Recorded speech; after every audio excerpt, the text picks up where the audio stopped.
A ver si ya salimos. Ahora sí. Estamos en vivo. Okay. Buenas noches a todos. Buenas noches Facebook. Buenas noches Planeta Tierra. A ver, en lo que van llegando la gente. Bueno, vamos a dejarlo. Teleastros. Ok. Vamos a dejarlo ahí. Vamos a comenzar la transmisión entonces. Tenemos ya unas cuantas gente. Y el audio está saliendo definitivamente. Bien. Carlos Andrade, desde Ecuador. Bienvenido, hermano. Buenas noches. Bueno, les decía a todos que la noche estaba muy buena. Aquí hacía un frío bastante... Zoraida, bienvenida, buenas noches. Bastante sabroso. Anoche hizo tremendo frío y la noche del lunes. Yo salí la noche del lunes a hablar un momentico por teléfono pensando que estaba suficientemente abrigado con esta cosita. Y bueno, no era así. Y cuando entré ya me cogió... Yo en cuanto cojo un frío de eso un poco fuerte y no estoy bien abrigado, me coge enseguida el dolor de garganta. Entonces, hoy estoy un poquito afectado, espero que pueda terminar sin problema. Y no sé si pueda llegar a la hora y media como siempre hago, pero vamos a intentar. Entonces, como les dije, bueno, tenía el telescopio puesto ahí afuera, pero se nos nubló. Aquí tengo a Star Hunter por acá, que estaba también con su telescopio tirando fotos y nos entraron esas nubes. Vamos a ver qué pasa más tarde. Así que tuve que salir corriendo a apagar el telescopio antes de empezar la transmisión. Bien, como les dije, traigo un montón de noticias de astronomía. Traigo los mejores puntos para observar el eclipse del 8 de abril, que es dentro de 2 meses, pero es importante. O sea, aquellos que están aquí, los que están en México, que quieren ir a verlo, o los que vengan desde Canadá, o los de México que quieran venir a los Estados Unidos a verlo, y cosas por el estilo. Mecho, bienvenida. Buenas noches. Nada, Mecho, que tenía el telescopio puesto ahí, se nubló y amenaza, quizás pueda ser que llueva, porque las nubes estaban yendo hacia el este y de momento empezaron a venir del este, al revés. Y entonces en el mar sí hay algunas lluvias por ahí dando vueltas. Así que tuve que dejarlo tapado. Traigo los mejores lugares para observar ese eclipse. O sea, eso es un espectáculo increíble. Todo aquel que tenga oportunidad de ir a verlo, vayan a verlo. El 8 de abril cae el lunes. Así que yo pienso ir manejando para poder llevar telescopios y todo para allá. Jesús, bienvenido, buenas noches. Y Del Pozo, mi hermano, buenas noches. Traigo un montón de noticias de astronomía hoy.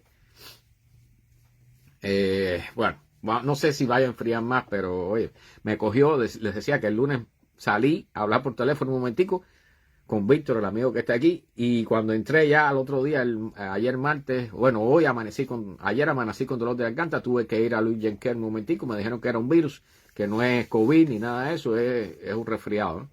Por suerte no me ha dado todavía muy fuerte y espero que pueda terminar hoy con todas las cosas que tengo que decir. Vamos a comenzar que al final ustedes están aquí para escuchar las noticias, no para escuchar sobre mi telescopio. Bueno, vamos a comenzar con agujeros negros. Yo di una noticia que se acercaba un poquito a esta hace unos días atrás, pero esta profundiza un poquitico más en el asunto de los agujeros negros, de cómo comenzaron. Ah, sí, tú también estás resfriada, Macho. Bueno, esta época es terrible, sobre todo para los que habitamos en la Florida, que no estamos acostumbrados a 58 Fahrenheit en las mañanas y bueno, y por la noche un poco menos, ¿no? Pero realmente sí, ha bajado en algunos momentos acá. Bueno, Jesús, bienvenido, buenas noches. Buenas noches a todos. Tenemos 11 personas por acá, ¿ok? Estamos bien. Bien, bueno, el problema es que un gran misterio para los astrónomos es cómo se han formado los agujeros negros supermasivos en la historia temprana del universo. ¿Okay? O sea, para nadie ya debe ser un secreto que la teoría más aceptada... Mario, bienvenido, buenas noches, mi hermano.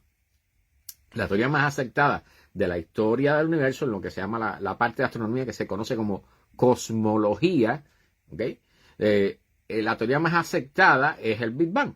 Es la que nos ha llevado a hacer un montón de predicciones y tener una mejor idea de cómo todo funciona. Pero hay sus cositas que no están bien ajustadas. Entonces, de vez en cuando hay sus problemitas. O sea, nosotros no somos magos, no tenemos todo el conocimiento, estamos aprendiendo continuamente.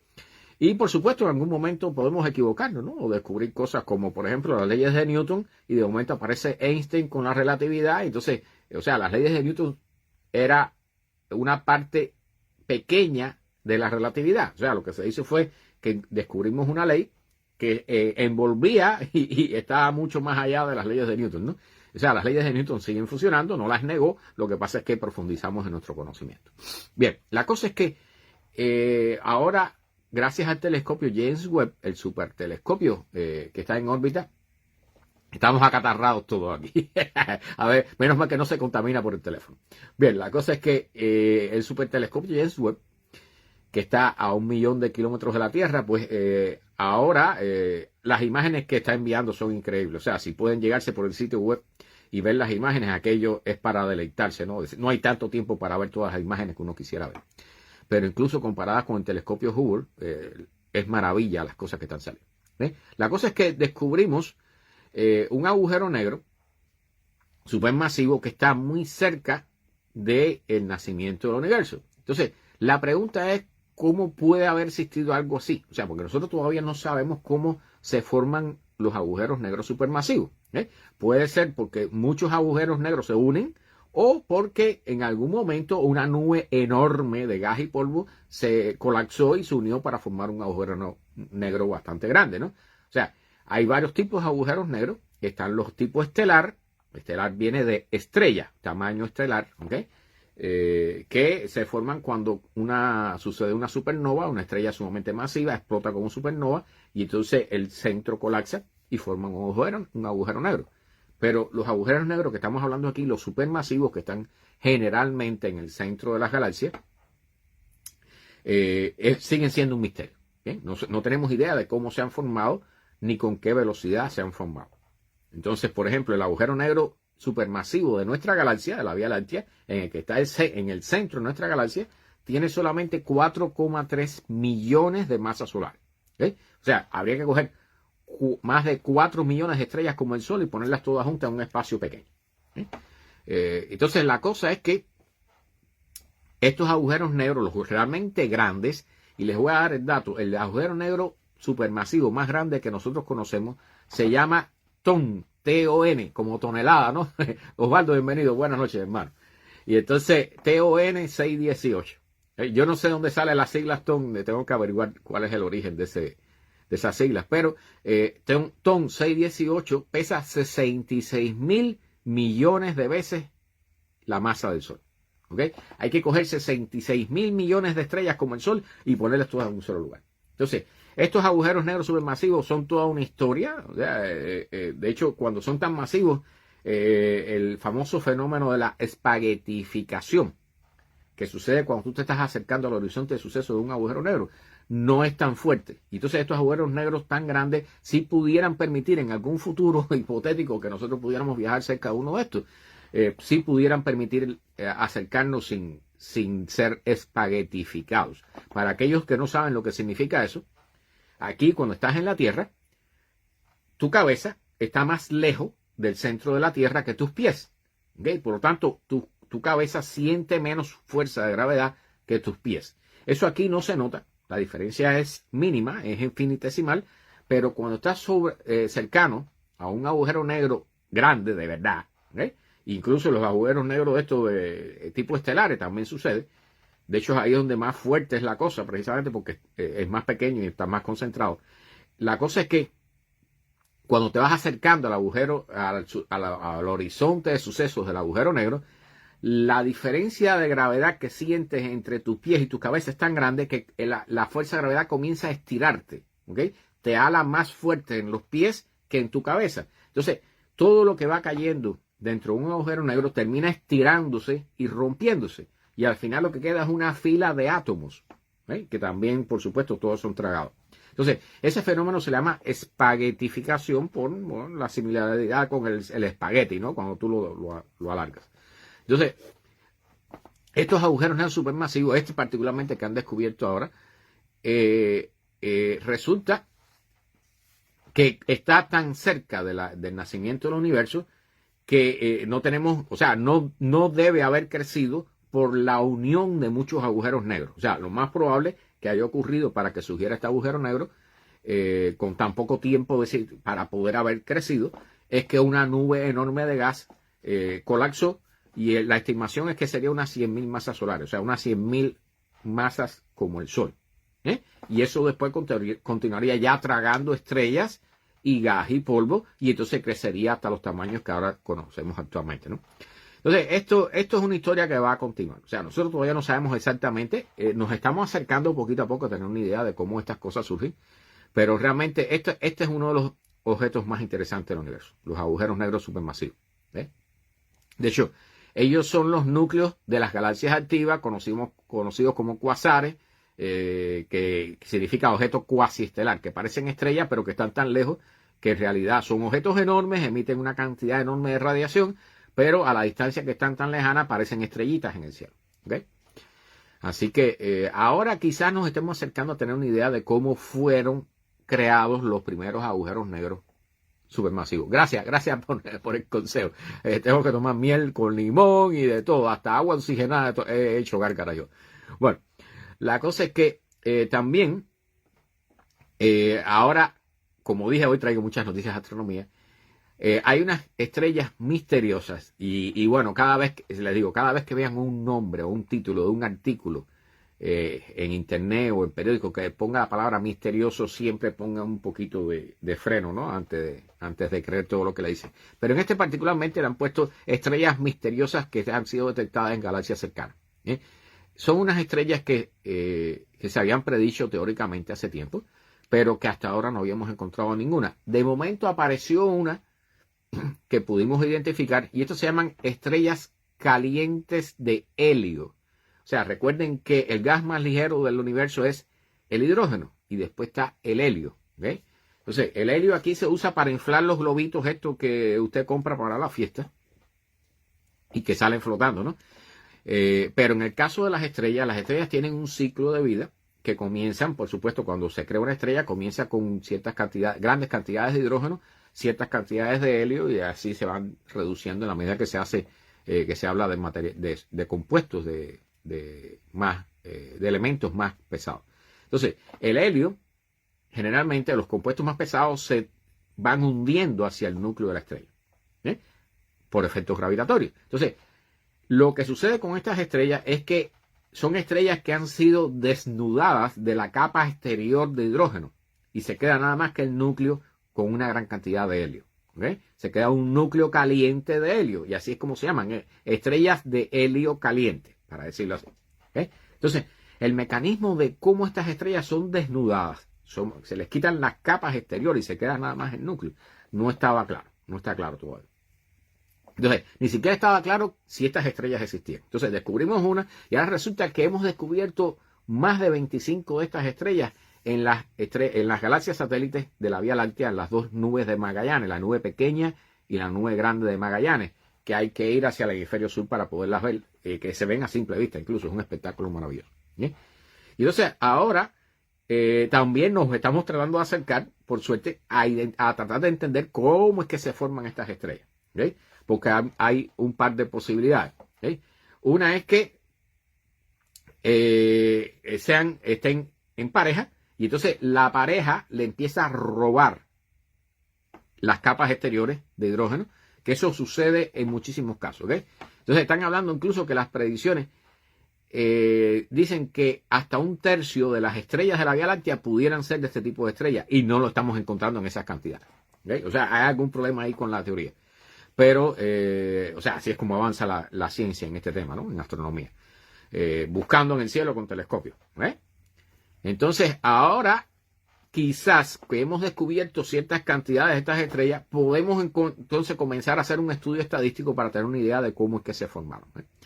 Entonces, dicen que estos núcleos de helio caliente, estrellas de helio caliente, que son núcleos de estrellas a las que les han desnudado por completo. Alejandro, bienvenido, buenas noches. Esos núcleos pudieran en el futuro transformarse en estrellas de neutrones, ¿okay? Que es el otro, o sea, explotar como una supernova y transformarse en una estrella de neutrones. O sea, estas son estrellas extremadamente raras. Hay cosas muy raras en el universo. Recuerden que siempre les digo, el universo es un lugar catastrofista, o sea, suceden todo tipo de cosas raras y al universo no le importa si destruyen o crean cosas, ¿no? O sea, ahí no hay nadie que se queje por las catástrofes que pasan. Bueno, no sé si oyeron hablar de que Japón logró por fin posar una sonda pequeña en la superficie de la Luna. Y entonces hubo toda una historia con esta sonda, porque la sonda, de hecho, yo vi en vivo el aterrizaje, el alunizaje de esta sonda, y cuando usted le veía la cara a los japoneses que no estaban muy contentos, que digamos, dijeron, bueno, yo me dije, esto aquí algo salió mal, y todo el mundo se dio cuenta de ello. Papo, bienvenido, buenas noches, desde Puerto Rico. Entonces, resulta que cuando la nave liberó dos pequeños robots, uno de ellos tomó una foto y todo, y al final logró enviar los datos antes de que apagaran la nave para ahorrar las baterías. La nave quedó de lado, ¿okay? En lugar de aterrizar en la posición normal, quedó de lado. Entonces, lo que parece que sucedió es que cosas que le han sucedido bastante a los japoneses, no sé cómo tienen esos problemas todavía. Los motores, el motor cohete tiene una cámara de combustión y tiene una cosa que parece una bocina, ¿eh? Que es donde se expanden los gases y es donde se genera toda la fuerza para empujar la nave. ¿Eh? Entonces, a veces le pasa a los motores estos japoneses que esta campana, esta bocina, se desbarata y sale volando. ¿Okay? Entonces, el motor pierde la capacidad de hacer empuje. Entonces, resulta que esta nave cayó sobre uno de los motores de un lado y entonces quedaron los paneles solares en dirección contraria a donde estaba procediendo la luz del sol. Por lo tanto, no tenía cómo alimentarse, no tenía cómo cargar las baterías.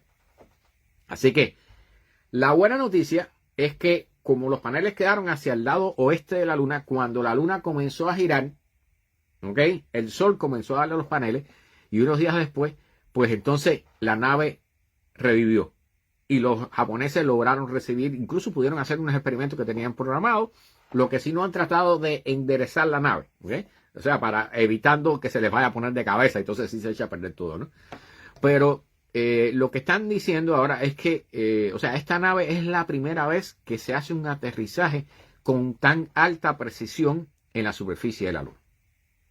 Ok, los astronautas del proyecto Apolo, por ejemplo, cuando usted iba a aterrizar en la Luna, si buscan documentales sobre, por ejemplo, el alunizaje del Apolo 11, cuando Neil Armstrong estuvieron a punto de quedarse sin combustible porque estaban huyendo de los lugares que tenían cráteres y rocas grandes. ¿Okay? O sea, la nave necesita un lugar plano para poder aterrizar. Entonces, en este caso, Enrique, mi hermano, buenas noches desde España. Y Ernesto también, buenas noches, bienvenido. El problema es que los japoneses, bueno, ya saben cómo son los japoneses en estas cosas, crearon un sistema nuevo donde ellos no le decían a la nave que buscara dónde aterrizar que fuera a salvo, sino que ellos le decían dónde aterrizar a la nave y la nave tenía que hacerlo ahí y encontrar el lugar más a salvo posible por su propia cuenta. ¿Okay? Algo similar a una inteligencia artificial. Entonces, ahora los japoneses, Omar, bienvenido, buenas noches, lograron aterrizar, y ya esto es un récord, para decirlo así, en un espacio con un error de 50 metros. Ellos querían limitarse a un error de 100 metros y lograron aterrizar con una exactitud de 50 metros, según el último dato que dieron. Entonces, ¿qué objetivo tiene este aterrizaje tan preciso? O sea, por supuesto, el primer objetivo era probar todo este sistema de computadoras y sensores y todo eso. Recuerde que la nave tiene que tomar sus propias decisiones. Y la idea es probar esto para usarlo en el proyecto Artemisa. ¿Bien? O sea, recuerden que la NASA está planificando desde hace un montón de años llevar astronautas a la superficie de la Luna nuevamente, esta vez para crear una base allí y toda esa historia, ¿no? Y poner la primera mujer, el primer hombre de color ahí arriba, no blanco y esa serie de cosas. Y entonces ahora los japoneses, que son parte de este acuerdo Artemisa, dentro del cual están también, por cierto, los indios de la India. Bueno, la cosa es que gracias a que este sistema ha trabajado bien, o sea, a pesar de que aterrizó de lado, no fue un problema del sistema, fue un problema de uno de los motores que falló. Y entonces, ese sistema, la prueba de eso es para usarlo. Dice Carlos Andrade que él se va en el proyecto Artemisa. Yo sé, mi hermano, yo sé que tú estás loco por irte para la Luna. Hay unos cuantos en ese club. No es el único. La cosa es que este sistema, ahora por fin, pueden decir los japoneses que está casi a punto, por supuesto, van a tener que volver a probarlo, reajustar algunas cosas, pero este sistema pudiera ser por fin usado para el proyecto Artemisa para que los astronautas pudieran aterrizar con una gran exactitud en el lugar donde se determine. ¿Okay? Eso es importante porque si vamos a crear, por ejemplo, una base donde se va a hacer sistemas con minería para extraer minerales y crear agua a partir o sea, crear oxígeno a partir del agua congelada en la luna y todo eso. La exactitud del aterrizaje tiene que ser mucho más alta de la que hubo en el proyecto Apolo. Y los japoneses ahora han creado la base para eso. O sea, es su contribución al proyecto Artemisa, que dicho sea de paso se sigue atrasando, y por el camino que vamos voy a ver a la gente del proyecto Artemisa aterrizando o alunizando allá en la luna en una nave Starship de Elon Musk, que por supuesto había que mencionarlo. Bueno, este tema decidí tocarlo hoy, aunque normalmente lo traigo los domingos. Los barcos mercantes, lo que hacen el shipping, como se dice en inglés, la mercadería, se hace por barcos, ¿okay? Con contenedores. Estos barcos generan gran cantidad de contaminación porque usan un petróleo mucho más pesado, mucho más crudo, menos procesado. Entonces, eso ha habido un cambio en los últimos años, a partir de 2015 para acá, para reducir la cantidad de sulfuro. Eso ha generado un calentamiento extra en el calentamiento global, ¿ok? Es una historia para los domingos, que hago los domingos, pero la cosa es que ahora las compañías las están forzando a dejar de usar petróleo, o sea, que estén buscando combustibles que puedan resolver el problema, o sea, que permitan mover los barcos sin usar petróleo. Hay que dejar de usar el petróleo en todo. Entonces, los chinos están comenzando a crear barcos de baterías y todo eso, pero eso es para moverse en ríos y esas cosas. Pero en el océano eso no funciona. O sea, hay algunas compañías que están haciendo pruebas con velas, no con velas de tela como las que conocemos, sino con unos sistemas mucho más avanzados y más seguros. Pero hay algunas propuestas de combustibles alternativos. Y dentro de esos combustibles se ha propuesto nada más y nada menos que el amoníaco. ¿Ok? Entonces, esa idea del amoníaco, dicho sea de paso, el amoníaco es extremadamente peligroso para ser manipulado por los seres humanos. ¿Bien? Es tóxico. Pero bueno, la cosa es que el amoníaco es un combustible que no genera gases de efecto invernadero. ¿Ok? Entonces, la cosa es que ahora hay un grupo científico que han hecho un análisis de los resultados que pudiera generar usar amoníaco en grandes cantidades en estas embarcaciones que son muy grandes, ¿ok? Se requieren grandes cantidades de eso. Y entonces, la cosa, existen varias propuestas de combustibles alternativos, empezando por el hidrógeno y el amoníaco y algunos otros, el metano también. La cosa es que los más favorables han quedado el metano y el amoníaco. Y muchas compañías están empujando para usar el amoníaco como combustible en los barcos. ¿Okay? Resulta que lo que sale, el humo que saldría de esta combustión del amoníaco, genera unos gases de efecto invernadero que son 200 veces más potentes que el dióxido de carbono. ¿Ok? O sea, para que vean que nosotros al final lo que nos importa es dinero, ¿no? O sea, si hay que cambiar, cambiamos, y el problema es que hay que seguir haciendo mercadería, ¿no? Entonces, y aparte de eso, genera, entre otras cosas, el llamado gas de la risa, que para aquellos que no saben es el óxido nitroso, ¿okay? Que cuando tú lo consumes te genera un estado de euforia. O sea, imagínense que, no sé, que ese humo regrese a donde está el barco porque no hay mucho viento ese día y terminen todos los marineros riéndose en la borda ahí, incluyendo el capitán y todo el mundo muerto de risa, ¿no? Envenenados por este gas, ¿no? Intoxicados por este gas. Entonces, la cosa es que el amoníaco parece que va a ser de muy bajo costo, la opción de más bajo costo, pero tiene un montón de problemas. Entonces, lo importante, el mensaje importante aquí, ¿cuál es? Que seguimos empeñados en buscar las vías más baratas para resolver el problema. No nos importa la contaminación ni los efectos secundarios que genera. Por ahí vamos. Bueno, en Noruega, un estudio revela, y esta no es astronomía, un enlace importante entre el nivel de educación de las personas y su habilidad cognitiva. Y lo que están diciendo, Luis, bienvenido, mi hermano, me está golpeando el resfriado. Lo que están diciendo esta gente es que han hecho un estudio con datos de 40 años y está hecho solamente en hombres, ¿ok? Y no quiero sentirme hecho, no te vayas a sentir discriminada por este estudio. La razón es que han usado unos datos que existen solamente para hombres, que es los datos del servicio militar. ¿Bien? Entonces, la cosa es que han hallado, y les voy a hacer el resumen aquí, para no irnos muy lejos con este estudio. Justo, bienvenido, mi hermano, buenas noches. Resulta que estos datos que son entre 1950 y 1991, ¿okay? Han analizado en los hombres, procediendo de estos datos del servicio militar en Noruega, la relación entre el nivel educacional de la persona, o sea, hasta qué grado estudió, ¿bien? Y la habilidad cognitiva. Y el resultado, que lo voy a buscar aquí porque lo subrayé tantas cosas de este estudio que me cuesta trabajo encontrar los resultados. Es que a través de las generaciones que han pasado desde el año 50 hasta el año 91, esta correlación ha ido en decline. O sea, las personas que estaban en las escuelas, que estaban entrando al servicio militar en los años 1950, tenían una habilidad cognitiva superior comparado con su nivel de educación que los varones de 1991.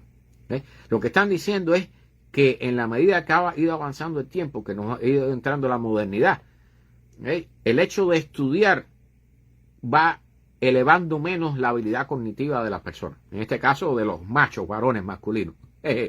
O sea, esto es preocupante, por supuesto. O sea, hay ciertos factores aquí que pudieran estar influyendo, pero aquí traigo otra noticia que tiene que ver con este tipo de estudio, ¿sí? Pero es preocupante y aquí hay muchas cosas que pudieran estar influenciando, por supuesto, desde el nivel de contaminación que ha aumentado muchísimo, que incluso aquí traigo otra noticia, como casi siempre, sobre el plástico, ¿sí? Pudieran haber razones sociales. Y en el caso de Noruega, particularmente allí los estudios son gratis, o sea, te dan becas y todo, te dan dinero para estudiar, o sea, hay toda una serie de cosas. El sistema de educación es totalmente controlado por el gobierno, ¿bien? Entonces, todo el mundo tiene posibilidades de estudiar ahí. O sea, ahí no hay razón para no estudiar, ¿bien? Y entonces, este estudio está diciendo que hay cambios importantes en la medida que la modernidad ha ido pasando, que nos hemos ido acercando al presente, ha ido declinando la capacidad cognitiva con respecto a los estudios que realizan las personas. Bien, otra noticia de astronomía. Hay muchas cosas, muchos objetos en el universo que tienen sistemas de anillos. Aquí en el sistema nuestro, en el sistema solar, el más famoso es Saturno, el planeta de los anillos, visibles con telescopios aficionados. Pero Júpiter también lo tiene. Urano y Neptuno también tienen anillos. Los planetas terrestres como la Tierra, Marte, Venus no tienen anillos. Pero los que están allá atrás, gaseosos, sí. Pero también hemos encontrado que algunos asteroides tienen anillos. O sea, cosa increíble. Y eso es algo que no debiera ocurrir. Hay muchas discusiones con respecto a, por ejemplo, los anillos de Saturno, que son súper vistosos. ¿Qué tiempo llevan allí y qué tiempo van a durar? O sea, ¿cuál va a ser la vida de esos anillos? Se supone que esos anillos son el resultado, debieran ser el resultado de quizás el choque de dos lunas, o sea, el resto bien de la formación de las lunas o de lunas que impactaron y se han regado sus restos formando esos anillos. ¿Bien? Entonces, algunos estudios que dicen que van a durar solamente 20.000 años, otros dicen que duran varios miles de cientos de millones de años y cosas por el estilo. No estamos de acuerdo en eso. Pero en el caso de este asteroide que se llama Chariklo, tiene solamente 160 millas, es bastante grande, unos 250 kilómetros, poco más de 250 kilómetros. Está en el grupo de los centauros, o sea, un grupo de asteroides que se mueven entre las órbitas de Urano y Neptuno. ¿Bien? Este sistema solar está lleno de todo tipo de cosas, para que no piense que el espacio está vacío absolutamente. ¿Bien? Y este Chariklo, bien, que fue descubierto, los anillos fueron descubiertos en 2013, dicho sea de paso, por el telescopio Hubble, y fue observado por el James Webb también. O sea, este es un caso súper curioso. Resulta que esos anillos ya no debieran existir. Esos anillos no debieran ser estables. Y entonces ahora, con simulaciones en computadora, los astrónomos han llegado a la conclusión que debe haber una luna que está pastoreando esos anillos. O sea, que los está concentrando en lugar de disiparse.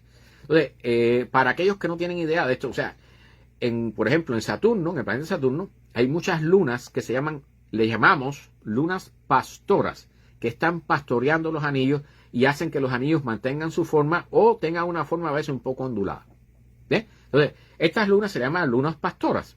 Y hay varias. En Saturno hay un montón. ¿Okay? Pero la cosa es que para ser un asteroide tan pequeño que tenga anillos ya es una noticia.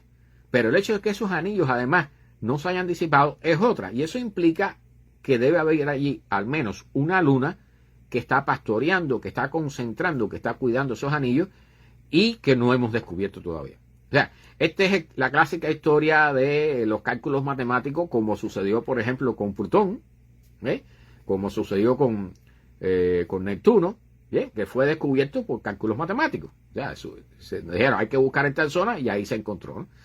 A partir de matemáticas. Entonces, lo más interesante es que estos anillos están fuera del límite de Roche. ¿Okay? Están cerca del borde, pero están fuera del límite de Roche. El límite de Roche es una zona donde las cosas ya dejarían de funcionar. O sea, si estuvieran más cerca, no serían estables y esos anillos terminarían siendo incorporados en la Luna, que debe existir allí por su gravedad. Se los comería la Luna. Dejarían de existir los anillos. O sea, hay una serie de condiciones. Cuando usted ve un objeto con anillos, eso no es común. O sea, aunque hay muchos planetas, aquí hay 4 planetas que lo tienen, es algo que no es común. ¿Bien? Ricardo, bienvenido, buenas noches. Muchas noticias de astronomía. Y la noticia del plástico, Mecho. Escucha esto. Uno de cada 10 nacimientos prematuros se ha relacionado con químicos procedentes del plástico. Y esto se incrementa a la lista. Recuerden que hemos hablado de que el plástico se ha encontrado en la leche materna, en la placenta humana y en todas partes. Entonces, este estudio, que a ver si dice, es un estudio que se ha hecho de la orina de más de 5.000 mujeres embarazadas en los Estados Unidos. O sea, es un estudio bastante inclusivo, bastante amplio. ¿Okay? Y lo que se ha estado buscando es unos compuestos que hemos mencionado aquí otras veces, que se llaman talatos. ¿Okay? Los talatos. Entonces, en inglés es talates. Empieza con pH. ¿Okay? Y TH. pH, TH, A. Talates. ¿Okay? Talatos. Entonces, este tipo de compuestos se usa en el plástico para hacerlo más suave. Entonces, se usa en las cosas, en eso que los cubanos llamamos nylon. ¿Bien? Que es un plástico sumamente flexible que sirve para empaquetar cosas, incluyendo la comida, la fruta, bien, el pescado, las carnes.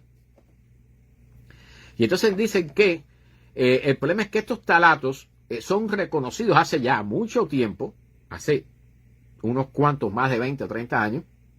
Estamos extremadamente contaminados, exactamente, Mecho. Nos hemos contaminado nosotros mismos, nos estamos envenenando a conciencia. Estos talatos son reconocidos como disruptores de hormonas, disruptores hormonales. ¿Okay? Afectan el sistema endocrino de las personas, se han relacionado ya con la obesidad, con enfermedades del corazón, con algunos tipos de cáncer y con problemas de la fertilidad. Y entonces ahora este estudio de más de 5.000 mujeres embarazadas dicen que y parece ser que estas hormonas son las que estos químicos que afectan estas hormonas son los que precipitan o aceleran el proceso de parto, ¿ok? Y generan nacimientos prematuros. Y entonces dicen que después de haber analizado la orina de estas más de 5.000 mujeres embarazadas, el 10% de estas mujeres embarazadas con los niveles más altos de talatos tenían un 50% de riesgo mayor de dar a luz antes de la semana 37. ¿Okay? O sea, las mujeres que más altos niveles de contaminación de plástico tenían en su cuerpo tenían un 50% más de posibilidades de dar a luz antes de las 37 semanas. ¿Bien? Mecho, una de las cosas que aconsejan es ¿dónde está presente esto? ¿Ok? Bueno, ellos hicieron unos cálculos antes de decir eso. Dicen que alrededor de 56.600 nacimientos pretérminos deben estar en los Estados Unidos, deben haber estado vinculados con los talatos solamente en el año 2018. ¿Ok? O sea, de todos los nacimientos prematuros que hubo en los Estados Unidos, más de 56.000 de esos en el año 2018 deben haber sido influenciados por este compuesto de plástico. ¿Okay? O sea, alrededor del 10% de todos los nacimientos prematuros de un año aquí en los Estados Unidos.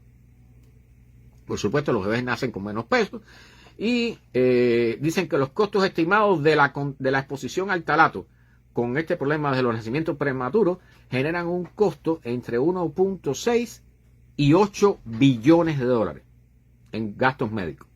¿Okay? O sea, para que tengan una idea de que, piensen, estos plásticos están aquí, bueno, primero, porque yo sé que alguien dijo, creo que fue Alex la vez pasada, el domingo, y el gobierno sabe que nos están contaminando. No, todo el mundo sabe que nos estamos contaminando. ¿Ves? Todos hemos formado parte de eso y nos hemos dejado manipular por la industria del plástico.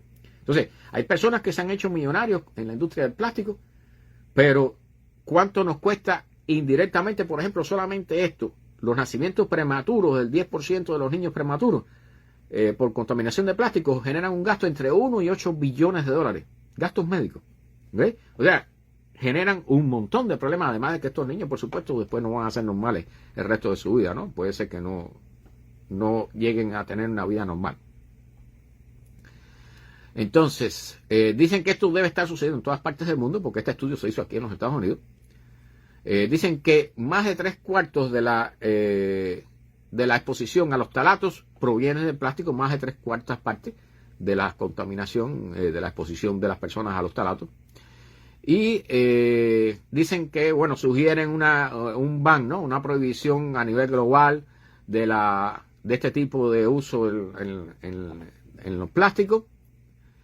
Y dicen que las personas que están a cargo de la producción de estos plásticos, de los dueños de estas compañías que se hacen millonarios, no están pagando por los efectos de salud que están provocando. Y no les importa. ¿Ves? Yo hice una de las primeras charlas que hice de los domingos, fue dedicar una parte al tema del plástico, cómo han manipulado a la opinión pública para que se siga usando plástico de un solo uso y que se vote. Eso, por supuesto, contamina y seguir creando plástico nuevo porque ese es el negocio de ellos, ¿no? Vender plástico. Y, a ver, ¿qué otra cosa dice? Hay un montón de estudios que soportan esta hipótesis y lo que aconsejan es usar menos comida que esté envuelta en plástico y prevenir, y esto es para las mujeres, ¿ok? Jim, bienvenido, buenas noches. Prevenir, porque muchas mujeres no saben, y los hombres debiéramos saber también y decírselo a aquellas que no lo saben. La mayoría de los compuestos de estos de maquillaje y toda esa serie de cosas, las cremas que se venden para la piel, todo eso, traen enormes cantidades de microesferas de plástico. ¿Okay? O sea, el maquillaje y esas cremas generan son más pastosas y más agradables a la piel cuando traen microesferas de plástico, cuando traen microplásticos adentro. ¿Okay? Y eso es contaminante. Y las mujeres se lo están poniendo arriba y se lo ponen en grandes cantidades. Entonces, es importante porque los ftalatos proceden también del maquillaje. ¿Bien? Así que, Alex, bienvenido. Acabo de mencionarte ahorita ahí. Estamos hablando del problema del plástico, ¿no? Llegaste justo a la hora del... Y dicen que es importante prevenir, no calentar alimentos en contenedores plásticos en los microondas o en los dishwashers, en los lavadores de platos. ¿Ok? Porque pueden soltar estos ftalatos y, por supuesto, incorporarse después a la comida. Así que ya saben, tratar de no consumir comida envuelta en plástico. Yo lo veo muy difícil porque todo lo que tú ves aquí, todas las carnes, todas las frutas, todo viene envuelto en plástico. Todo. Y recuerden que hablamos de las botellitas plásticas de agua y, por supuesto, todas las botellas de plástico, la Coca-Cola, todo viene en plástico. Todo es en plástico. Bueno, vamos a regresar a la astronomía. Exactamente, Mecho, ni microwave, ni microondas. Bueno, hay un factor muy importante en la evolución de las cosas en el universo que muchas personas no tienen idea que funciona. O sea, que es el magnetismo, los campos magnéticos. ¿Okay? Recuerden que una de las razones por las que nosotros estamos aquí en la superficie de la Tierra es por el campo magnético de la Tierra. El campo magnético terrestre nos ayuda a protegernos de la radiación que procede de rincones alejados de la galaxia, pero que también procede del Sol, por ejemplo, la radiación solar. Bueno, el campo magnético nos ayuda a proteger un poco de eso. De hecho, las auroras polares, las auroras boreales de Australia, ese espectáculo hermoso que yo quisiera ver algún día, realmente se generan a partir, entre otras cosas, del campo magnético terrestre. ¿Bien? Entonces, el campo magnético de nuestra galaxia, y ese es el centro de esta noticia, es 100,000 veces más débil que el de la Tierra, o sea, es extremadamente débil. Pero sí se sabe que existe. ¿Bien? Y entonces, ahora hay un grupo de científicos usando la data de un satélite llamado Gaia, que he mencionado aquí otras veces. ¿Bien? Es un satélite que lanzó la Unión Europea, los europeos, y ese satélite, la única función que ha tenido es medir con gran exactitud la posición, el movimiento y algunos otros datos como la luminosidad y el color y eso de más de 1 billón de estrellas, más de 1.000 millones de estrellas. ¿Okay? Eso nos ha permitido reconstruir un mapa en 3 dimensiones de las estrellas que hay alrededor del sistema solar, las estrellas más cercanas a nosotros. Entonces, con esos datos, ahora este grupo de astrónomos ha logrado reconstruir y tener una idea de cómo es el campo magnético que hay alrededor de las zonas cercanas al sistema solar. El campo magnético galáctico. ¿Bien? O sea, el campo magnético, particularmente, por ejemplo, en el Sol, ese periodo de actividad de 11 años que tiene el Sol, las manchas solares famosas que se mencionan mucho, son resultado de la actividad magnética del Sol. Van Halen. ¿Qué cosa es Van Halen, Mecho? Van Halen es un grupo musical, sí, por supuesto. Pero los cinturones de Van Halen fue un científico norteamericano que fue el hombre que descubrió que existían unos cinturones de radiación alrededor de la Tierra que por supuesto se cierran en los polos, ¿ok? Crean como el campo magnético de un imán. Bueno, alrededor de la Tierra y en alturas a veces hasta de 5.000 kilómetros o más, existen estos cinturones de radiación que se llaman cinturones de Van Halen. En estos sectores del campo magnético terrestre, allí se enganchan un montón de partículas energéticas, y entonces cuando, por ejemplo, las naves que iban al proyecto Apolo tuvieron que evadir estas zonas porque son zonas de muy alta radiación, y se llaman cinturones de Van Halen, que dicho sea de paso, cuando los soviéticos lanzaron el Sputnik 1 y otros satélites que lanzaron antes que los americanos, recibieron los datos pero no se dieron cuenta y no pudieron hacer el descubrimiento de los cinturones de Van Halen, y sin embargo los americanos sí. Por eso se llaman Van Halen, porque lo descubrieron los americanos. Si lo hubieran descubierto los soviéticos, pues tendrían un nombre ruso. ¿Bien? La cosa es que el campo magnético de la galaxia tiene forma de espiral también. ¿Okay? Entonces, nosotros necesitamos tener una idea de cómo son esas cosas y es sumamente difícil. Una de las cosas que genera el campo magnético en el medio intergaláctico es que polariza la luz. Y entonces, este grupo de científicos, ahora con los datos del satélite que logra poner las estrellas en una posición muy exacta, medir la posición con gran exactitud, y analizando la polarización de la luz procedente de esas estrellas, han logrado reconstruir con cierta exactitud el campo magnético galáctico en los alrededores del sistema solar. Entonces, esto nos va a ayudar a entender a nivel galáctico, a nivel de toda la galaxia, cómo es el campo magnético de la galaxia.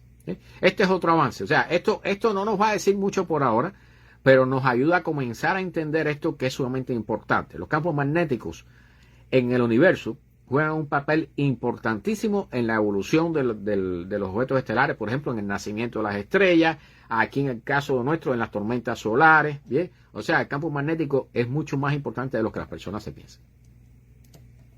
Bien, no sé si recordarán la famosa foto del agujero negro que sacaron unos años atrás, que creo que fue en 2017, hace ya tanto tiempo, sí, 2017. Bueno, esa famosa foto que no era otra cosa que un anillo naranja con un hueco negro en el centro, que obviamente es un agujero negro.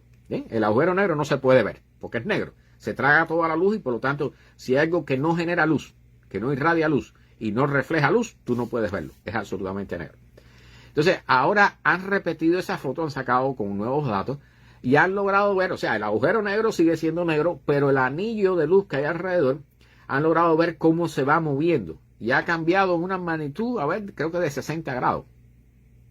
¿Ok? La parte más brillante, en 30 grados, la parte más brillante de ese anillo luminoso que está alrededor del agujero negro. ¿Okay? Eso es materia que está cayendo en el agujero negro y que se va calentando por rozamiento en ese proceso que es en espiral.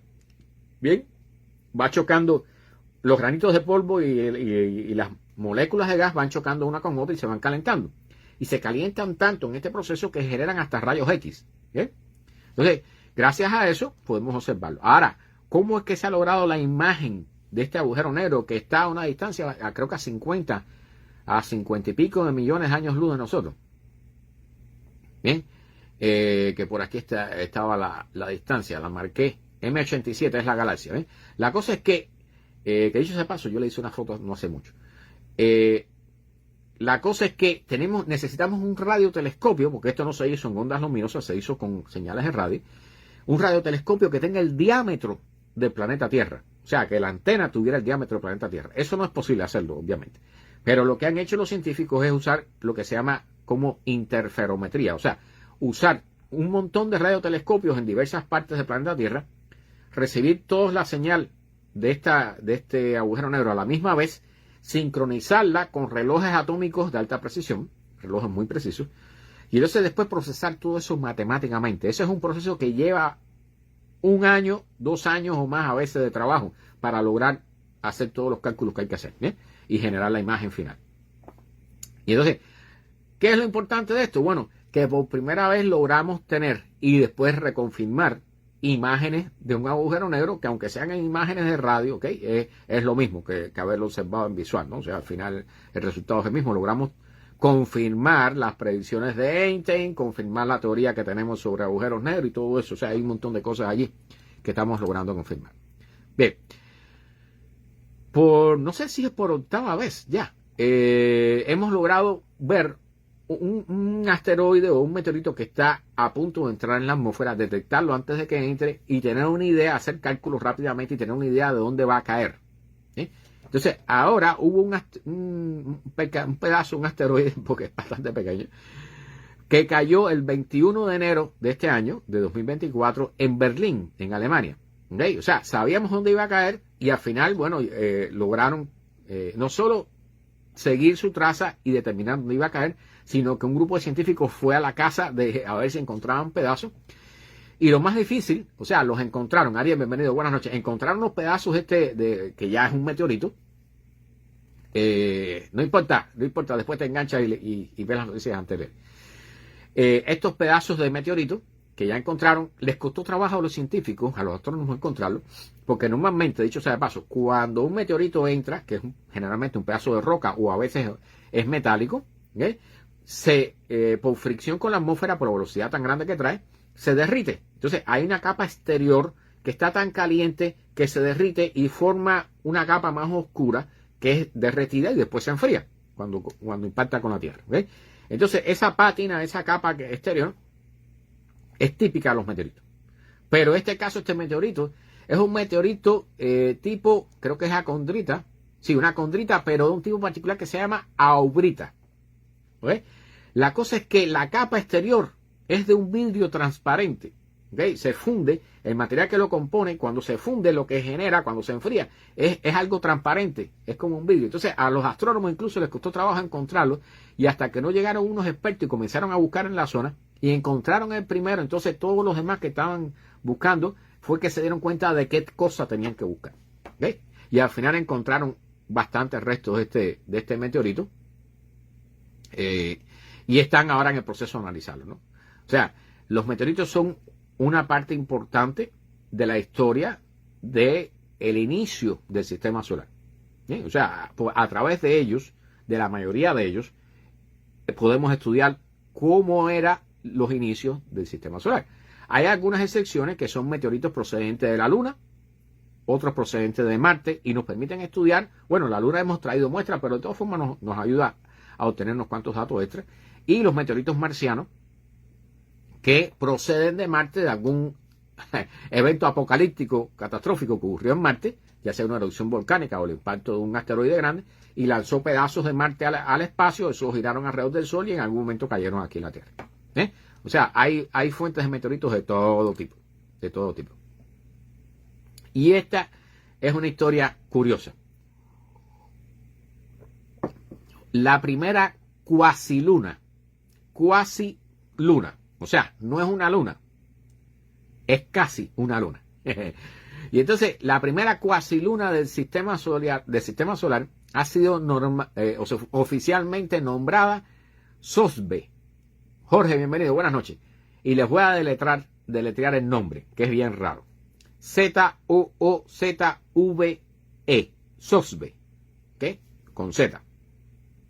¿De dónde procede este nombre tan raro? Para un objeto que es la primera vez que detectamos en el sistema solar, ¿no?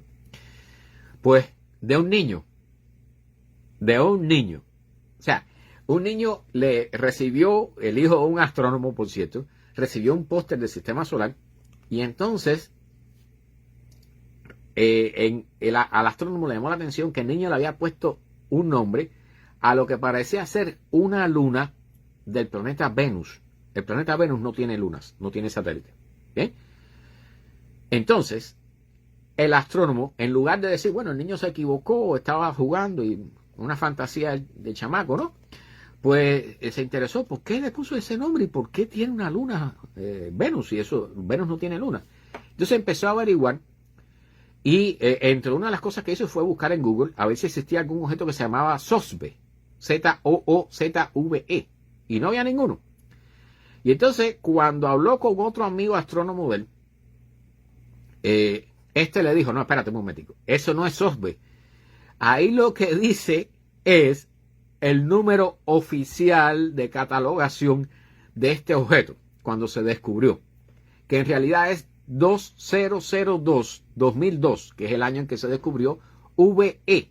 Entonces, el niño entendió los números 2 como zetas y los números 0 como O, y le puso SOSV en el dibujo.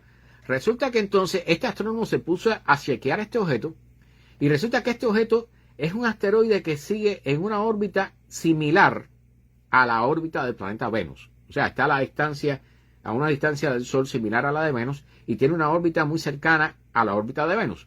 Por lo tanto, es lo que se llama una cuasiluna. O sea, es un pedazo de piedra, un pequeño asteroide, que sigue o se adelanta y tiene interacciones gravitacionales con Venus. Entonces, no es un satélite propiamente hablando porque no está girando alrededor de él como lo hace la Luna alrededor de nosotros, pero sí está sincronizado con Venus de tal forma que se mueve en órbitas que forman a veces un número 8, por ejemplo, alrededor o cercano al planeta Venus. Entonces, a esto se le llama cuasiluna. ¿Okay? No es un satélite oficialmente hablando, es un cuasi satélite.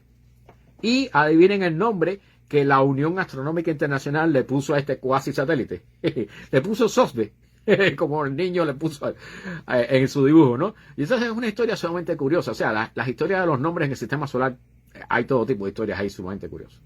Hay de todo. Hay un asteroide que se llama Habana, por cierto, por si no lo sabían. ¿Bien? Tienen los nombres de los Beatles, hay todo tipo de nombres ahí arriba. Pueden buscar la lista de nombres y sentarse ahí a leer, que hay todo tipo de cosas curiosas. Bien. Una sobre medicina. ¿Cómo los olores influencian el mecanismo de toma de decisiones de nuestro cerebro? Entonces, esta es breve. Sí, orgulloso. Dicho sea de paso, hay alguien aquí, un congresista, que tiene un asteroide tiene el nombre de un congresista de aquí de los Estados Unidos. Cosa curiosa, ¿no? Poco común. Bueno, investigadores han descubierto una función nueva del hipocampo, que es una cosita del cerebro, una partecita del cerebro. Una función del hipocampo en la toma de decisiones. Entonces, allí dentro del hipocampo, ya eso lo mencionamos en unas noticias anteriores, unos programas anteriores, hay unas células que llaman células del tiempo, que están a cargo de medir el tiempo de los ciclos, ¿no?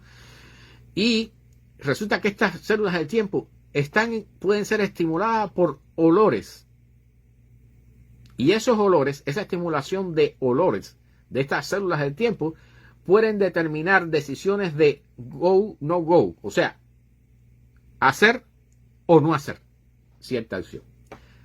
Y entonces, en este caso lo han probado con ratones y han logrado demostrar que la asociación de ciertos olores de frutas con un premio, ¿ok?, les lleva a los ratones, estos olores, lleva a los ratones a tomar decisiones más eficientes y más rápidas para encontrar su premio. Edgar, bienvenido, buenas noches. O sea, en el hipocampus tenemos células que están relacionadas con la medición del tiempo, pero estas células son influenciadas por olores que proceden de la nariz para tomar decisiones o no con más velocidad. O sea, como los olores, o sea, es increíble, ¿no? Bueno, quizás, un hecho, no sé, determinado perfume que usa una mujer puede decir que un hombre sea más rápido a la hora de cortejarla o no, o que se enamore de ella, ¿no? Hay cosas muy interesantes aquí y quizás eso tenga que ver con el hipocampo y con las células que miden el tiempo, ¿ves? Así que esto es interesante y bueno, ya sabemos que podemos usar los olores para impulsarnos a tomar ciertas decisiones. Bueno, las famosas muestras del asteroide Bennu, que estaba la nave esta Osiris-Rex, recuerdan que mencioné hace ya bastante tiempo, o sea, desde el año pasado, finales del año pasado.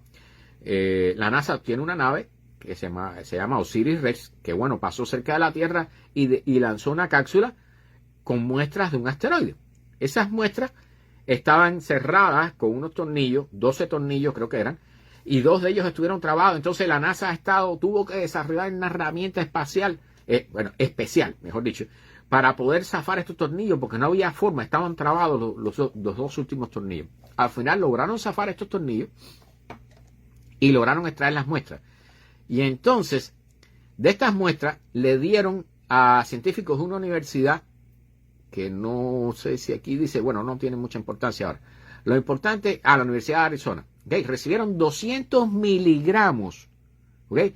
7 milésimas de una onza, o sea, es prácticamente nada. Pero los científicos están muy contentos con eso, ¿okay?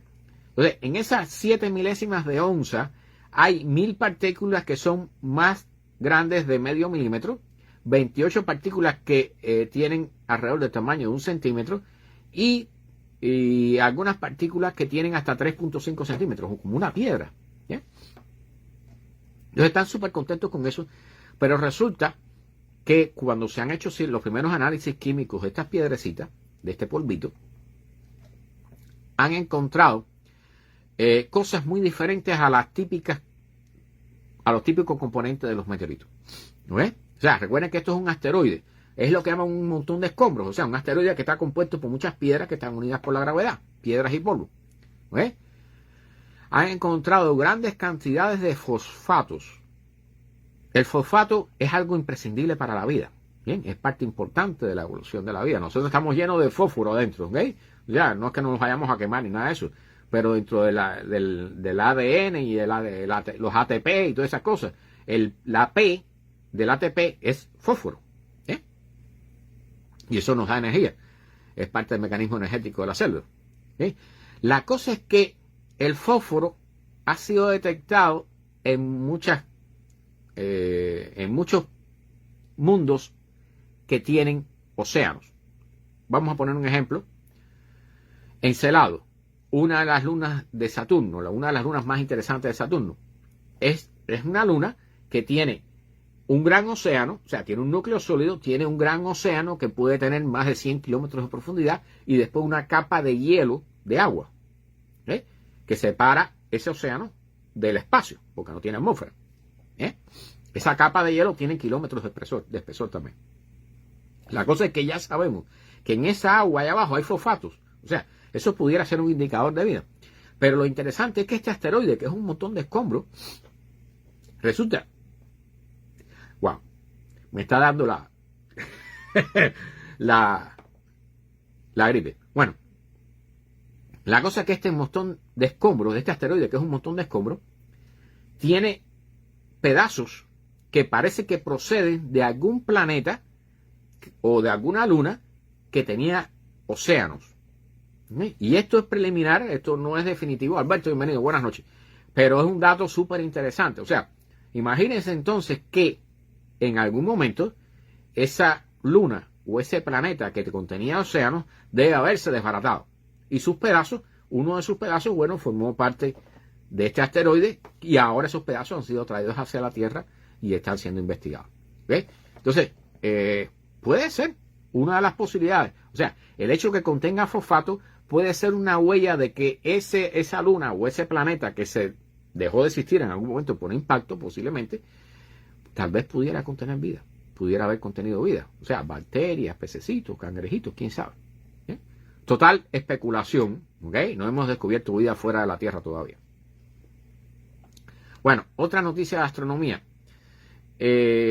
Una galaxia cercana, una galaxia lejana en el universo temprano, descubierta por el telescopio Hubble y ahora observada por el telescopio Webb, con mucho más detalle. Hay que ver, lástima que no pueda poner las imágenes, pero la diferencia en calidad entre la imagen del Hubble y la de Webb es increíble. ¿Ok?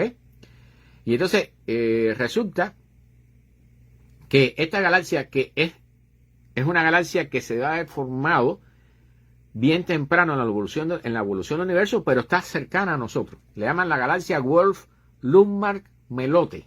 Y este nombre Melotte es muy conocido entre los astrónomos. Radamés, bienvenido. Buenas noches, hermano. Resulta, es una galaxia vecina de nuestra galaxia, la Vía Láctea, ¿okay?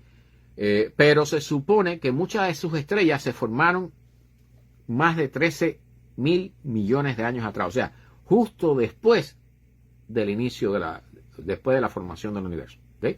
Entonces, este tipo de estrellas, que se supone que son estrellas que tienen lo que se llama una baja metalicidad, que tienen gran cantidad de hidrógeno y de helio, pero tienen unas cantidades muy bajas de elementos más pesados, ¿okay? Como metales y esas cosas.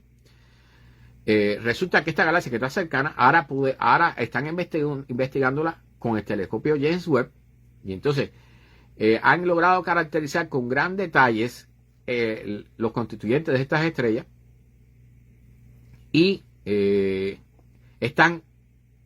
vamos a decir que están aprendiendo, para decirlo así, comenzando a aprender el número Wolf de apellido, una persona, ¿ok? Mecho.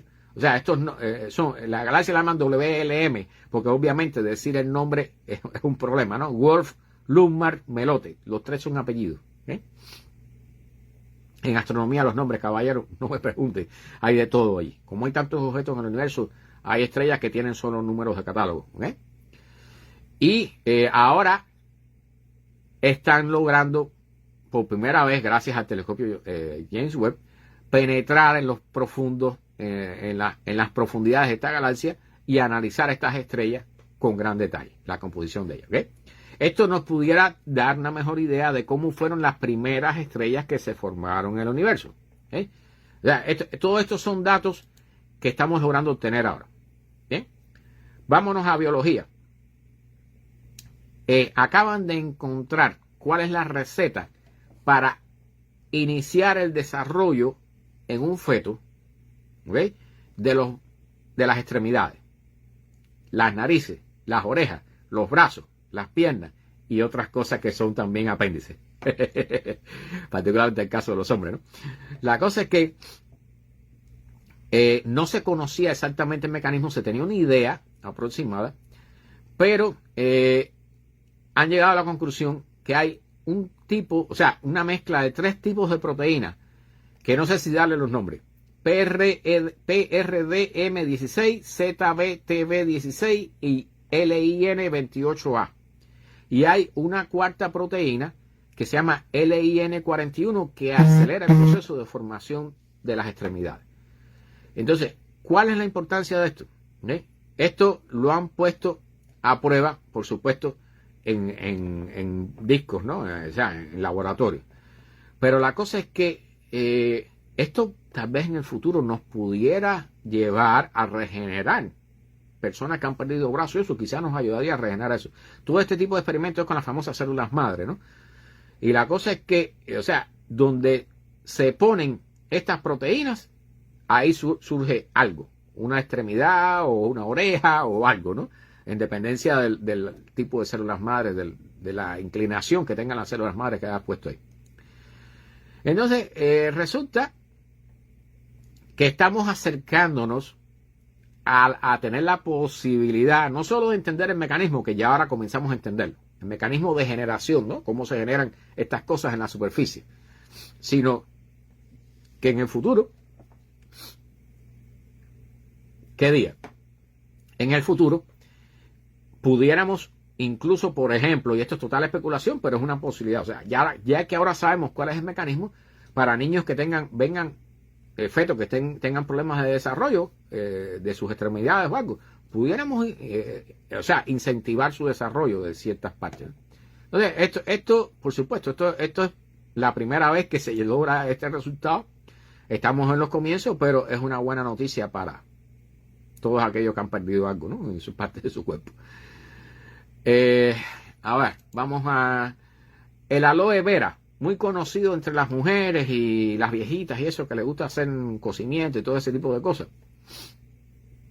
Bien, científicos han convertido las plantas de aloe vera en supercapacitores, o sea, para almacenar energía. Y esto es una noticia un poco rara, pero les voy a decir qué cosa es un supercapacitor. ¿Bien? Una batería. ¿Cómo funciona una batería? Por ejemplo, la batería de un automóvil. Por métodos químicos se transforma la electricidad en química. ¿Ok? O sea, por ejemplo, las baterías tienen ácido sulfúrico y tienen unas placas de plomo. Entonces, diluyendo el plomo en el ácido y viceversa, se crea un sistema en el cual tú puedes almacenar energía eléctrica. ¿Okay? Eso es a través de un proceso químico. Las baterías de litio son iguales, son procesos químicos. Hay otra vía para almacenar electricidad que es el capacitor, la capacidad, el capacitor, conocido así en electrónica. ¿Ves? Simplemente son dos placas de metal que cuando se cargan eléctricamente generan un campo eléctrico entre ellas, y eso se mantiene así hasta que tú unes las dos por un cable y entonces circula una corriente y se descarga el capacitor. ¿Bien? Es un proceso similar al de una batería, pero no es químico. ¿Bien? Es un campo eléctrico. Entonces, existen los que se llaman supercapacitores que tienen una gran capacidad de almacenar electricidad, y esos van a comenzar en algún momento, se está trabajando para crear baterías con eso. Entonces, esas serían baterías que prácticamente no sufrirían descarga o pérdida de capacidad con el paso del tiempo, o con muchos ciclos de carga y descarga, como sucede con las baterías de nuestros teléfonos, por ejemplo, que allá al cabo de 1 año, 2 años, tú notas que empieza a perder capacidad. ¿Sí? Y entonces ahora han usado estas plantas aloe vera para transformarlas en supercapacitores para almacenar electricidad. Y entonces, esta es una historia breve, pero súper curiosa, y dicho sea de paso, la han desarrollado chinos en una universidad de China. O sea, casi muchas de las cosas que se hacen en ciencia ahora proceden de China. ¿Ves? Los chinos están corriendo y están logrando hacer cosas increíbles como esta. Dicho sea de paso, la única parte metálica de este supercapacitor hecho con una planta de aloe vera es un solo alambre de oro. ¿Bien? Está súper interesante. Por supuesto, no sale el esquema de cómo lo han hecho, pero es una noticia súper interesante. Quizás comencemos a sembrar plantas de aloe vera en el patio, ¿no? Y conectarlas con alambritos de oro para almacenar electricidad y ahorrarnos un poco de dinero en nuestra factura. Físicos están a la cacería de los fotones oscuros. Fotones oscuros. ¿Bien? O sea, es lo contrario que nosotros conocemos. Normalmente los fotones, que son los componentes, las partículas que componen la luz, ¿sí?, es la que nos permite ver. ¿Okay? O sea, la pantalla del celular emite luz, los bombillos, las lámparas emiten luz, el sol emite luz, y todo eso son fotones normales. ¿Okay? Los fotones oscuros no es otra cosa que lo que están buscando los científicos, que pudiera ser parte de la llamada materia oscura. Serían unos fotones que tendrían cierta cantidad de masa. ¿Okay? O sea, los fotones que componen la luz pueden viajar a la velocidad de la luz porque no tienen masa. ¿Okay? Entonces ahora los científicos están fajados en el colisionador de hadrones, ese superacelerador que es un anillo de imanes que tiene 27 kilómetros de diámetro y está bajo tierra en la frontera por allá entre Francia y no sé quién, y del otro lado creo que es Suecia, si mal no recuerdo. Bueno, la cosa es que ellos están buscando allí estos fotones oscuros para tratar de identificar que sería una posible vía para definir lo que sería la famosa materia oscura que tanto buscamos en el espacio y que sabemos que existe, pero no sabemos qué cosa es. ¿Sí? Entonces, ¿de dónde procederían estos fotones oscuros? De la famosa partícula de Dios, el bosón de Higgs, que es la partícula, el bosón de Higgs es el que da masa a todas las cosas que hay en el universo, incluyendo nosotros. O sea, la masa que nosotros tenemos que agradecérsela al bosón de Higgs. Entonces, parece que bajo ciertas condiciones, estos bosones de Higgs decaen, se descomponen en otras cosas, entre ellas en estos fotones oscuros que todavía no hemos visto. ¿Okay? Estamos buscándolos. O sea, esto requiere colisiones. En estos anillos lo que hacen es acelerar partículas a velocidades cercanas a la de la luz. Y sí, exactamente, Radamés, gracias. Francia y Suiza, el gran colisionador de hadrones. ¿Bien? Y entonces, lo que hacen estos colisionadores es acelerar partículas a velocidades cercanas a la de la luz y hacerlo chocar. Y entonces, cuando chocan esas partículas, generan un montón de partículas diferentes. Entonces, todas esas colisiones se analizan y se estudian, ¿no? Y se hacen cálculos ahí. Bien, existía una duda sobre por qué todas las galaxias tienen agujeros negros supermasivos en su centro.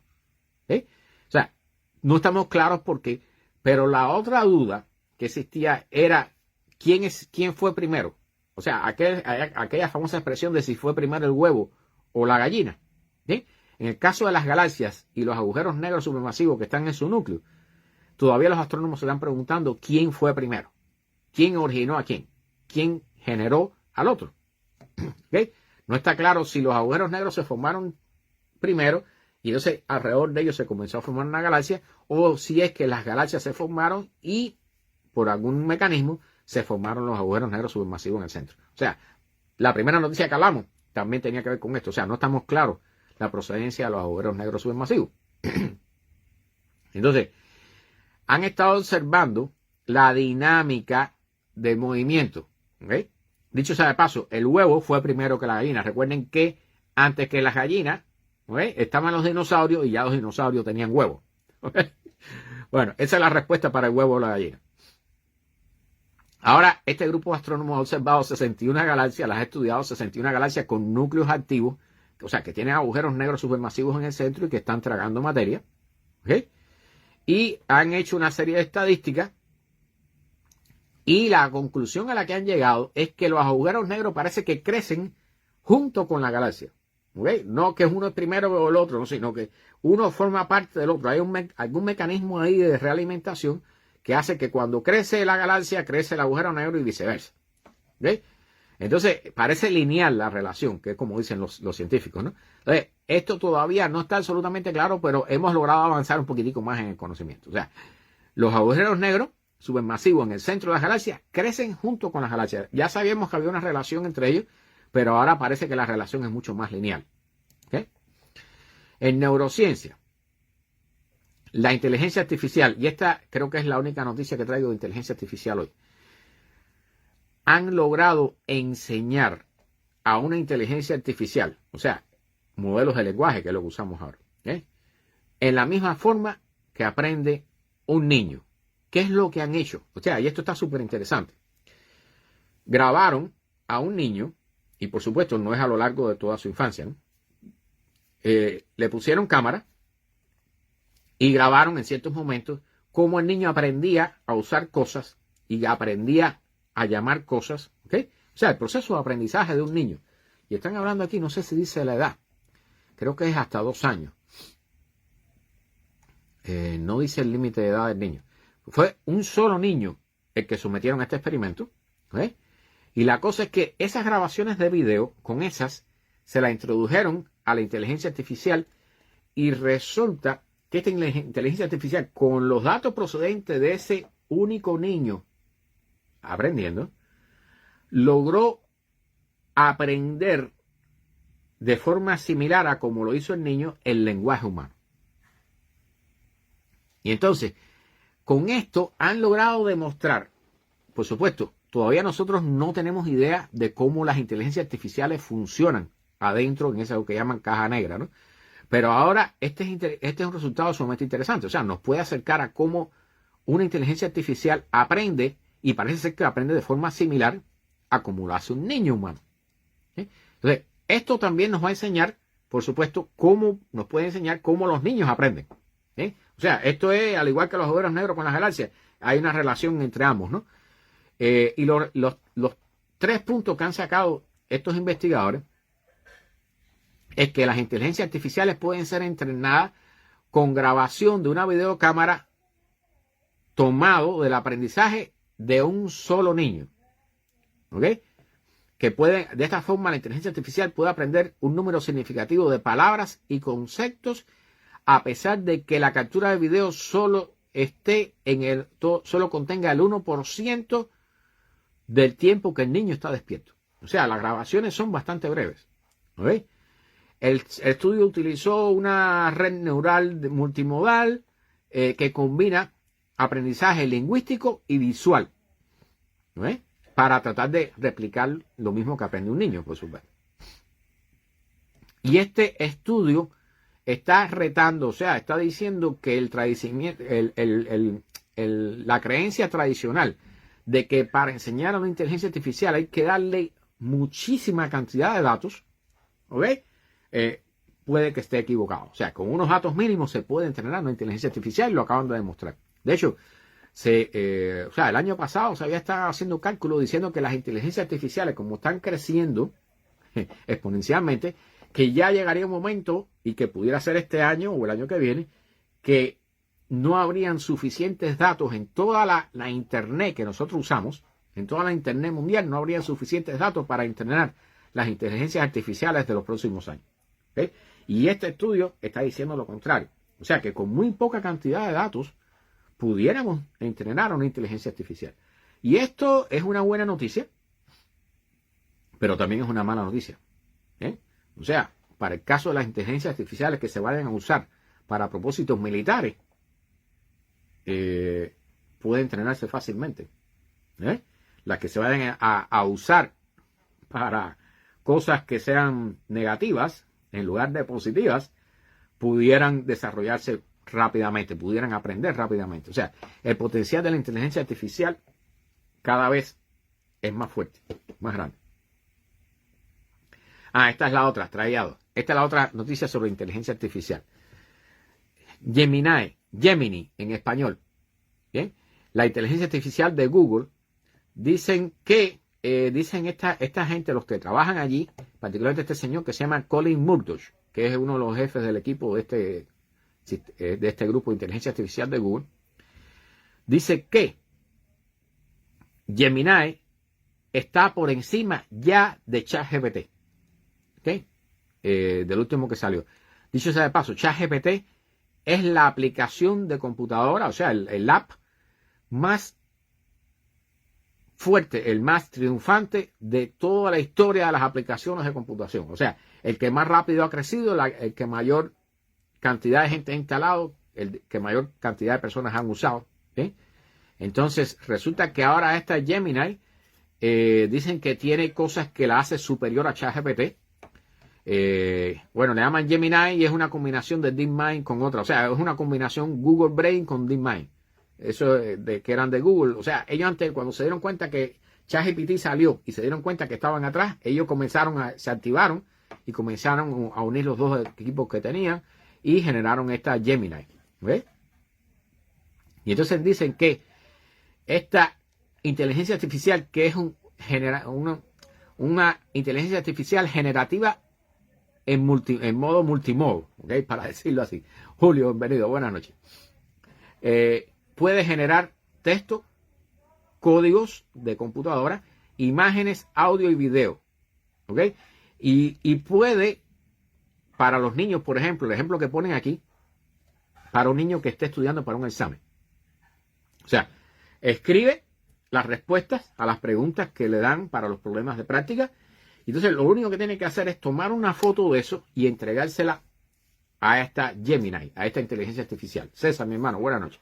Y entonces, la inteligencia artificial ya tiene la capacidad de leer lo que está escrito allí, de entenderlo, y entonces no solo de calificar al niño, sino además de reconocer los errores, y de decirle al niño cuáles son los errores y la solución a sus errores.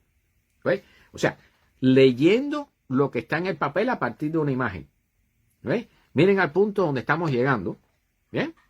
Eso quiere decir, como el típico caso de el marido, eso que se ve tanto por ahí en los TikTok y eso, de el marido que está en el teléfono testeando con alguien y la esposa se acerca por atrás, mira por arriba del hombro sin que el hombre se dé cuenta.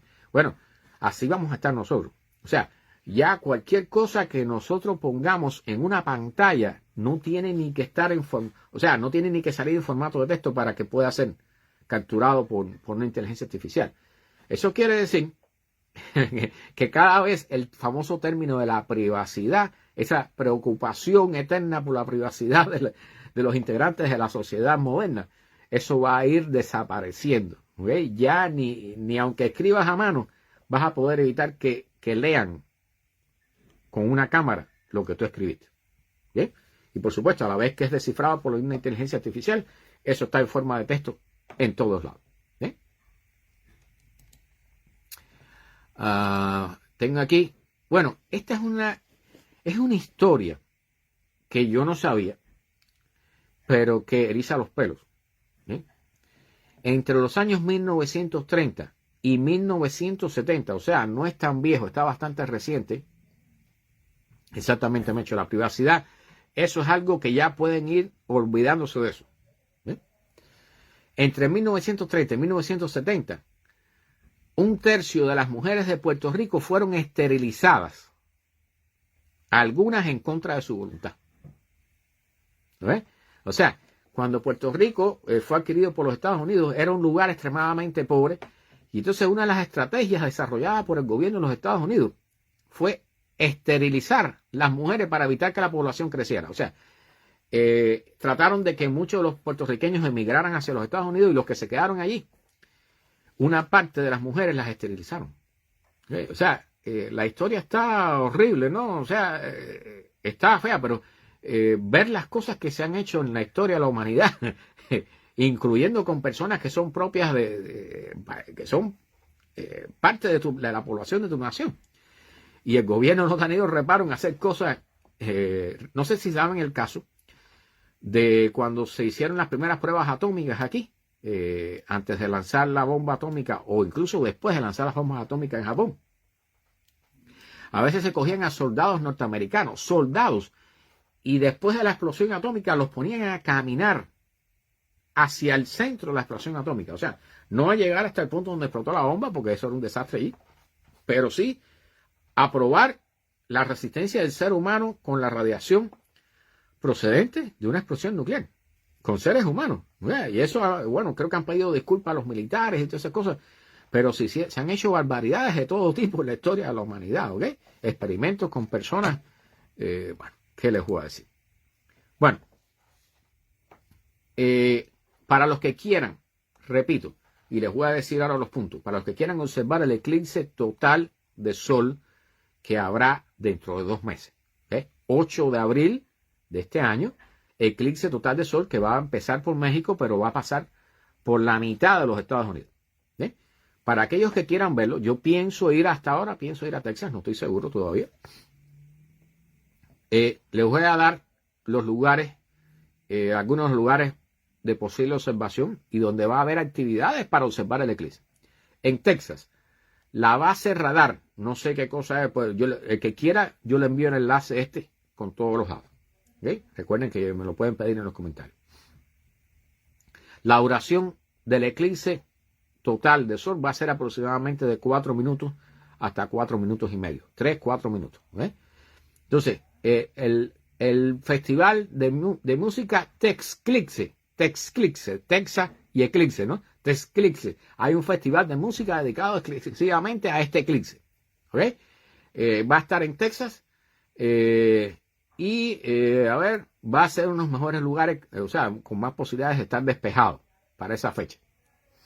Sí, he pensado en hacer un tour, pero es que a estas alturas ya un poco complicado. Pero bueno, en Texas va a haber 3 lugares: Radar Base, Texclixe Music Festival y Ground Zero Music Festival. O sea, el festival de música del lugar cero, ¿no? En Oklahoma el Beavers Bend State Park, el Hochtown State Park y Rensselaer, que no sé qué cosa es. ¿Okay? Henry, bienvenido. Hernán, bienvenido, hermano. Arkansas, Hot Springs National Park, el festival el eclipse total y el monte Ida. En Missouri, un área de conservación, Forge, se escribe así, Forge Creek, el Girardeau Cape y el Bluff Poplar, que no sé qué cosa es. Recuerden que yo les puedo dar los datos, el que quiera me los pide en los comentarios, a lo mejor yo pego este enlace allí para que lo puedan tener. Los que quieran ir, vayan preparando, porque el problema es que ya en esos lugares hay reservaciones, o sea, los hoteles deben estar reservados, los automóviles de renta deben estar reservados y los vuelos, muchos de ellos estarán ya reservados. Va a pasar por Illinois, ¿ok? Va a haber festivales del eclipse, va a haber 3 festivales de eclipse en Illinois. En Indiana va a haber también 3 festivales también. En Ohio, un parque nacional, Cuyahoga Valley. En el museo Neil Armstrong, el Museo del Espacio y el Aire, ahí van a estar. Y una fiesta del eclipse total, o sea, otro festival también. En Pensilvania, en Erie, se escribe así, el lago Erie, Speedway y el Lake City.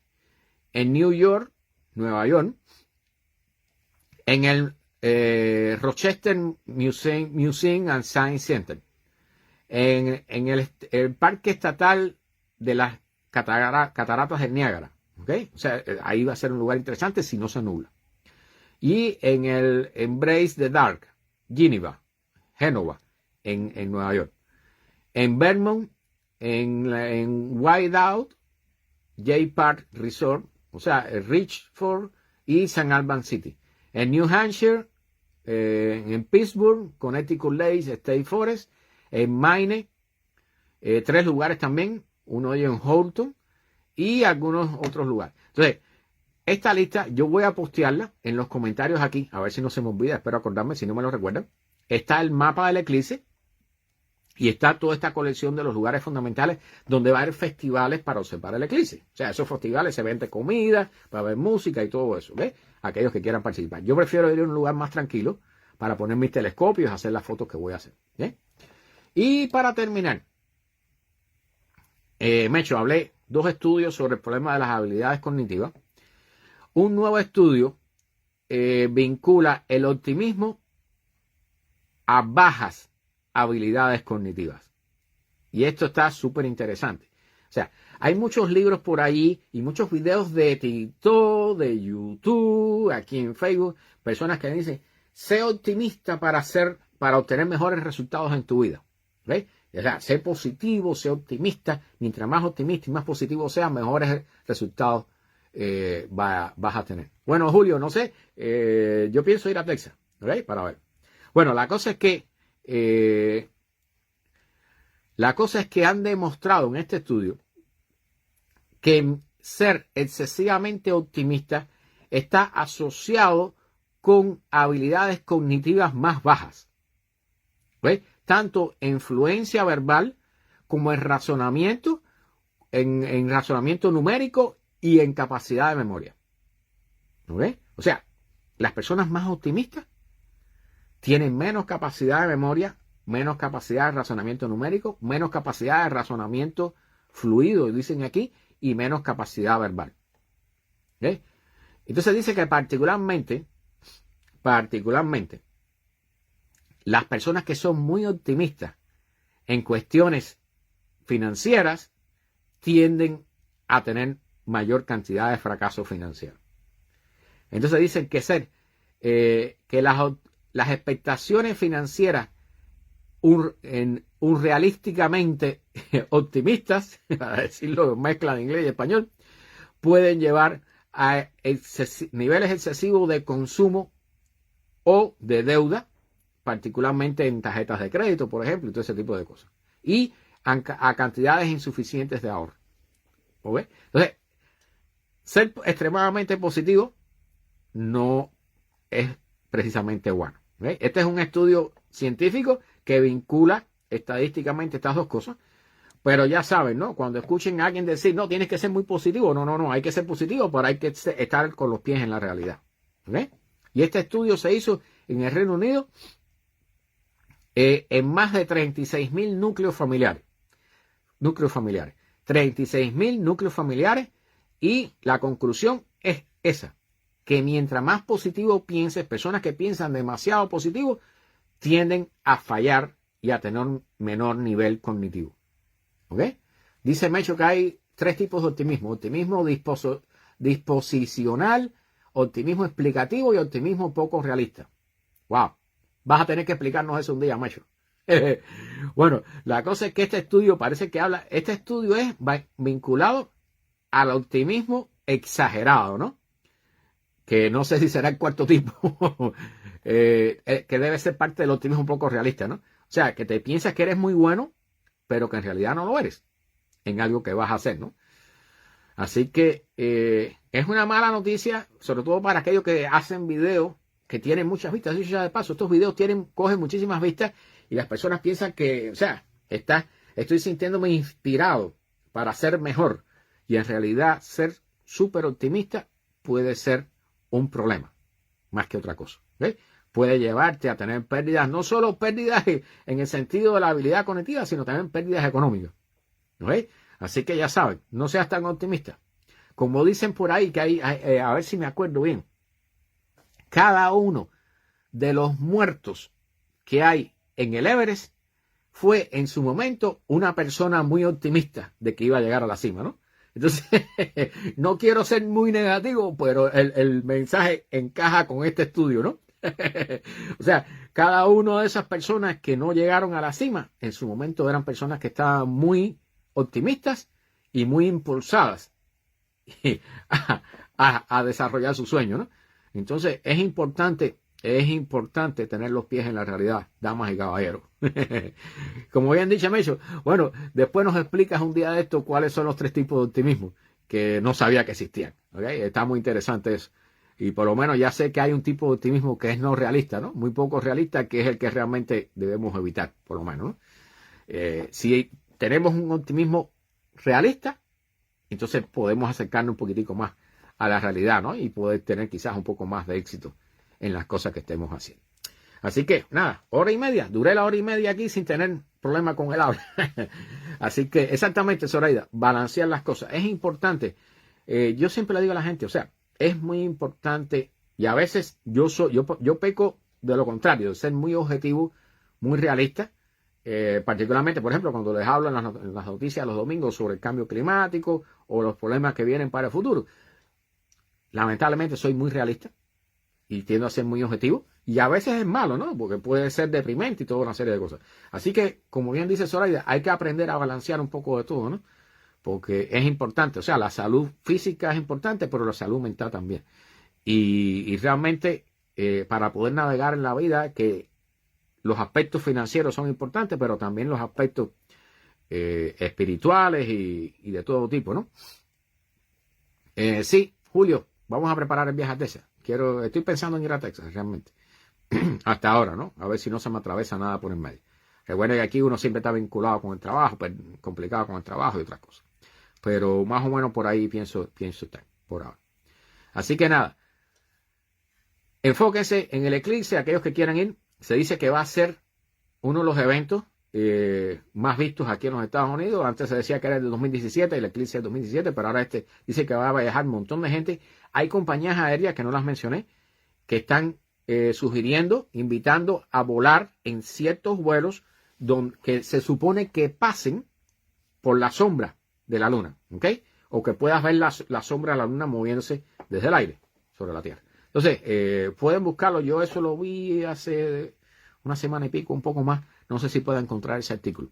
Pero al menos pienso ponérselo en los comentarios para que puedan tener una idea y elegir a dónde van a ir aquellos que quieran ir, ¿ok? Para los que no puedan moverse o no tengan oportunidad, pues pueden verlo online, que la NASA y un montón de gente lo van a poner online, tanto en Facebook como en YouTube y en otras redes sociales.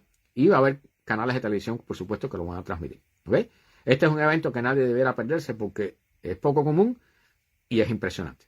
El famoso sol negro. Y recuerden, no observar al sol sin filtros adecuados, ¿ok? Nada de plastiquitos ahumados ni cosas por el estilo, ¿ok? Es peligroso observar al sol sin filtros adecuados, ¿ok? Te puede dañar la retina. Bien, vamos a dejarlo aquí. Muchas gracias a todos por estar por acá, por acompañarme en este viajecito de hora y media por astronomía, ciencia y tecnología. Hoy hablamos cantidad de astronomía.